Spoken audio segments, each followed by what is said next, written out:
Good morning. कहिले आँखा नचिम्लिने जीवको नाम? माछा। उभिएर निदाउने जनावरको नाम? घोडा। छुँदा पुच्छर खसाल्ने जीवको नाम? मौसुली। सबैभन्दा धेरै बाँच्ने जीवको नाम? कछुवा। सबैभन्दा धेरै आँखा भएको जीवको नाम? मर्तु। के रे? सबैभन्दा धेरै आँखा भएको जीवको नाम? पुतली। गुड। खुट्टामा जिब्रो हुने जीवको नाम? पुतली।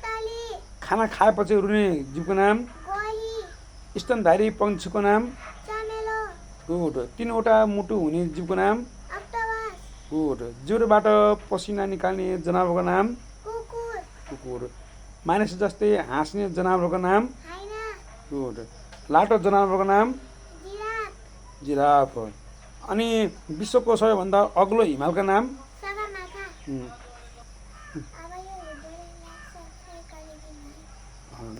नमस्ते।